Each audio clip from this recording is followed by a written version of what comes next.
Deep water lesson third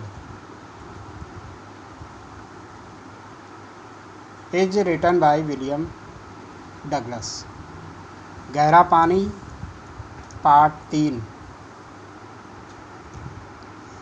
William Douglas द्वारा लिखा गया है।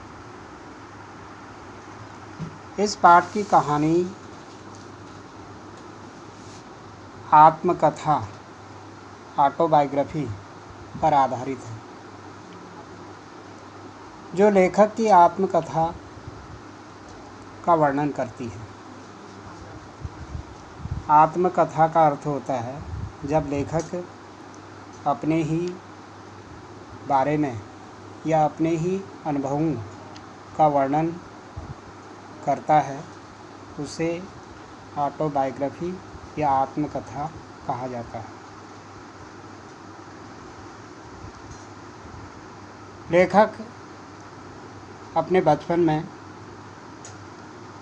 या जब लेखक 4 या 5 वर्ष का था, अपने पिता के साथ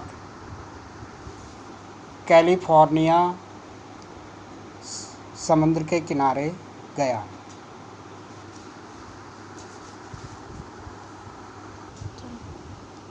तथा दूसरी घटना में लेखक YMCA तालाब का वर्णन करता है। एक बार लेखक YMCA तालाब में कुछ तैरते हुए बच्चों को देख रहा था, या उसके मन में तैरने की इच्छा जागृत हुई और वह YMCA तालाब के किनारे खड़ा था।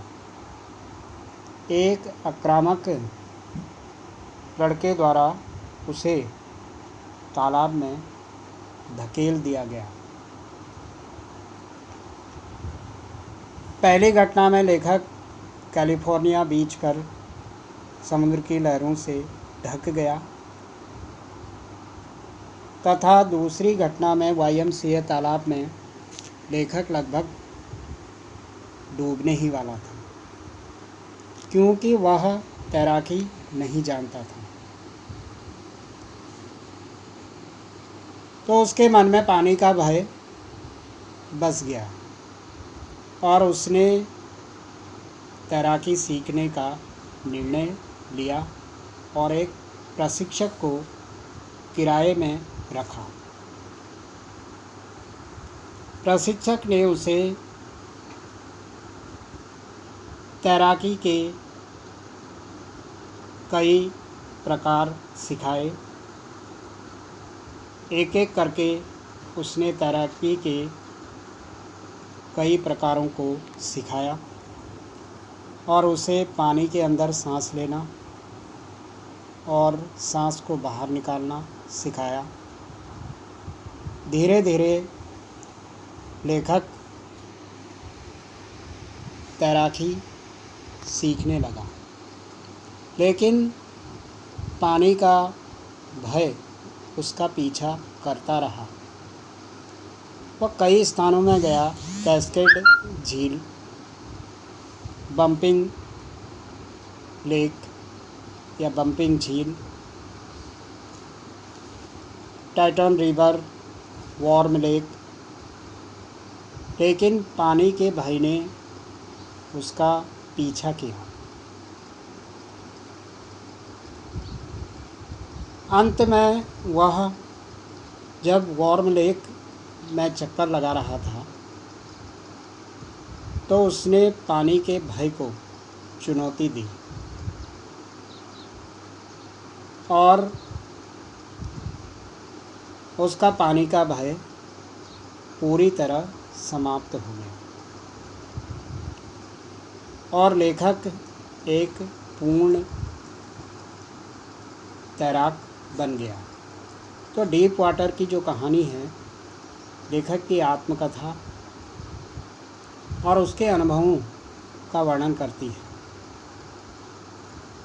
The lesson deep water was written by William Douglas. It is An autobiography of the writer. The writer went to California Beach when he was child with his father. Unfortunately, he was covered with water waves and there was fear of water in his mind. In second accident, the writer went YMCA pool because he wanted to learn swimming. Unfortunately, he was pushed by an aggressive boy in the pool. Almost he was about to die because he did not know swimming. Anyhow, he came out on the surface of the pool and he was safe. After the accident of YMCA pool, his condition was very pitiable. He was sick. Finally, he decided to learn swimming. He hired an instructor and he went YMCA pool to learn swimming. The instructor tied a belt on his back and he taught the writer the tips of swimming gradually. The instructor taught the writer inhale and outhale in the water. Gradually, the writer was learning swimming, but there was fear of water in his mind. The hunting fear of water chased the writer wherever he went. For example, Cascade Lake, Bumping River, Teton River, Warm Lake. The writer wanted to overcome on the fear of water. When he was in the warm lake, he warned his terror or hunting fear. Finally, the writer learnt swimming. In this way, the writer became an expert swimmer.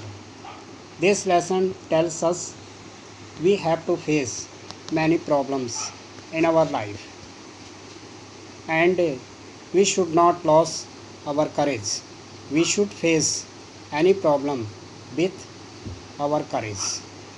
This is the summary of the lesson Deep Water.